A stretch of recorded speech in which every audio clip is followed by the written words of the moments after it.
What do you imagine ancient Greek democracy to be like? Citizens gather to discuss and vote on important matters? Well, that was certainly true at first. Citizen assemblies, lotteries for office. Ostracism sounds perfect, right? The era of Pericles was indeed its peak. Rational, restrained, and visionary.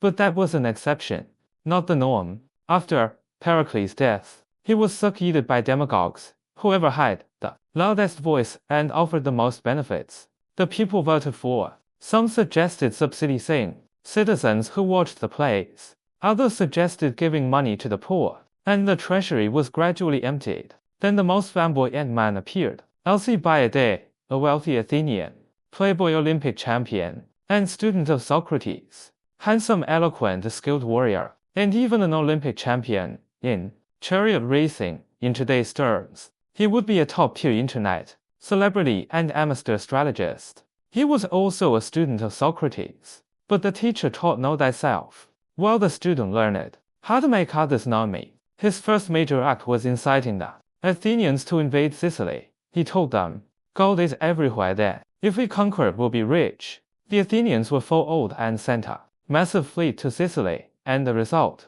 total annihilation. Tens of thousands of soldiers, along with their ships, perished in Sicily. The Athenians wanted to hold him accountable. What did Alcibiades do? He fled. Where did he flee to?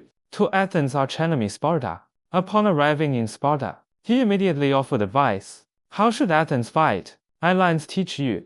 The Spartans followed his advice, and indeed inflicted a crushing defeat on Athens. But he couldn't stay in Sparta either. He offended people, so he fled again. Where did he flee to? To Persia. Even Labu from the Romans of the three kingdoms knelt before him. Upon arriving in Persia, he declared, how did Athens and Sparta fight? I lines teach you. This guy turned the entire Greek world upside down.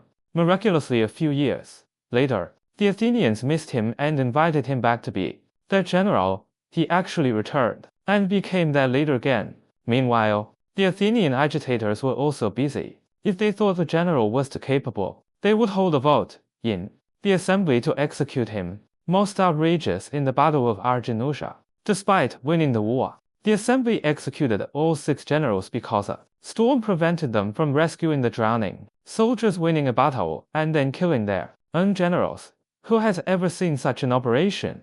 Even Socrates, the old man who asked questions in the marketplace every day, was sentenced to death by the assembly. His crimes were corrupting the youth and impiety. Socrates did not flee. He calmly drank the poison. Athenian democracy had killed the father of Western philosophy. Finally, Sparta attacked. The Athenians discovered they had no generals left capable of fighting. They had all been killed by their own hands. Athens surrendered. The walls were torn down, the fleet destroyed, and the empire collapsed. From its golden age to its complete collapse, the Athenians lived in less than 50 years. They weren't defeated by external enemies. They were destroyed by their own actions. Democracy is not apanasia. It requires rational citizens, responsible leaders, and mechanisms of checks and balances. The Athenians taught the world what democracy is, and they also taught the world how to ruin it.